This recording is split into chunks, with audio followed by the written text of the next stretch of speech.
আসসালামু আলাইকুম। Hello everyone, welcome back to my channel. সকলকে নাজমাস কিচেন চ্যানেল থেকে স্বাগত জানাচ্ছি। আজকের পর্বে আমাদের রেসিপিটি হলো প্রফেশনাল ভাবে বেকারি স্টাইলে চকলেট পাউন্ড কেক। ওভেন ছাড়াই চুলায় তৈরি করে দেখাবো, একদম পারফেক্ট এবং সফট। বিসমিল্লাহির রহমানির রহিম। নিয়ে নিচ্ছি ময়দা। আপনারা চাইলে বসুন্ধরা ময়দাও ইউজ করতে পারেন। মেজারমেন্ট কাপের 1 কাপ ময়দা নিয়ে নিচ্ছি। ময়দা নেওয়ার পর এর মধ্যে দিয়ে দিব 1 টেবিল চামচ লবণ, 1/2 টেবিল চামচ খাবার সোডা, দিয়ে দিচ্ছি বেকিং পাউডার, 1 টেবিল চামচ বেকিং পাউডার দিয়ে দিচ্ছি পাউডার মিল্ক। এখন ছাঁকনির সাহায্যে চেলে নিচ্ছি, চেলে মিক্সড করে নিচ্ছি। নিয়ে নিচ্ছি 4টি ডিম। ডিমগুলো ভেঙে নিচ্ছি। এক এক করে সবগুলো ডিম ভেঙে নিয়েছি। এখন কুসুমগুলো আলাদা করে নিব। কুসুমগুলো আলাদা করে নেওয়ার পর ডিমের সাদা অংশটি আমরা ইলেকট্রিক বিটারের সাহায্যে বিট করে নিব। দিয়ে দিচ্ছি 1 কাপ চিনি। অল্প অল্প চিনি দিয়ে আমরা ভালোভাবে বিট করে নিব। যখন ভালোভাবে ফর্ম তৈরি হয়ে যাবে তখন আমরা এর মধ্যে দিয়ে দিব ডিমের কুসুম। ডিমের কুসুম দিয়ে আবারও আমরা বিট করে নেব। ডিমের গন্ধ যাওয়ার জন্য এর মধ্যে দিয়ে দিচ্ছি ভ্যানিলা এসেন্স।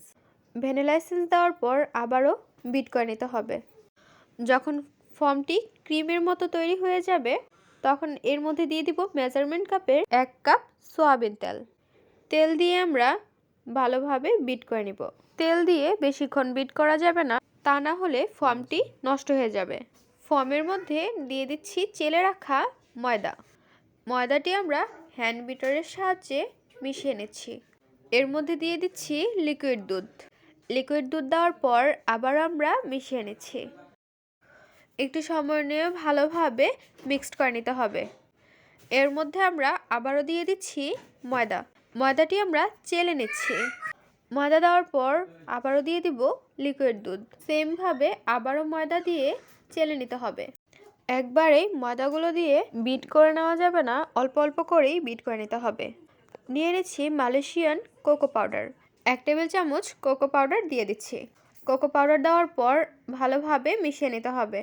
ইলেকট্রিক বিটারের সাহায্যে আবারও হালকা একটু বিট করে নিচ্ছি। ভালোভাবে বিট করে নেওয়ার পর একটি কেক প্যানের মধ্যে বেটারটি ঢেলে নিচ্ছি। কেক প্যানের মধ্যে আমরা হালকা একটু তেল দিয়ে ময়দা দিয়েছি। চুলায় বসিয়ে দিচ্ছি একটি পাতিল, তার মধ্যে একটি দিয়ে দিচ্ছি স্ট্যান্ড দেওয়ার পর কেক প্যানটি বসিয়ে দিচ্ছি। ঢেকে রেখে দেব 40 থেকে 45 মিনিটের জন্য। চলে আসলাম 45 মিনিট পর। একটি টুথপিকের সাহায্যে চেক করে নিচ্ছি কেকটি ভালোভাবে তৈরি হয়েছে কিনা। টুথপিকটি একদম ক্লিন হয়ে চলে আসছে, অর্থাৎ আমাদের কেকটি পারফেক্টভাবে তৈরি হয়ে গিয়েছে। এখন আমরা চুলাটি অফ করে দিব। কেকটি হালকা ঠান্ডা করে নেওয়ার পর আমরা পরিবেশন করে নেব। কেকটি আমরা কেটে দেখিয়ে দিচ্ছি কতটা সফট এবং স্পঞ্জি হয়েছে। প্রফেশনালভাবে বেকারি পাউন্ড কেক রেসিপিটি আপনাদের কাছে কেমন লেগেছে তা অবশ্যই জানিয়ে দিবেন কমেন্টের মাধ্যমে। এই কেকটি আপনারা বিকেলে নাস্তা হিসেবেও খেতে পারেন, আবার বাচ্চাদের টিফিনেও দিয়ে দিতে পারেন। আমাদের চ্যানেলে যদি নতুন হয়ে থাকেন তাহলে অবশ্যই সাবস্ক্রাইব করে আমাদের পাশেই থাকবেন। আজকের পর্বে আমরা এখানেই বিদায় নিচ্ছি গাইস। আসসালামু আলাইকুম, ভালো থাকবেন সবাই। আল্লাহ হাফেজ।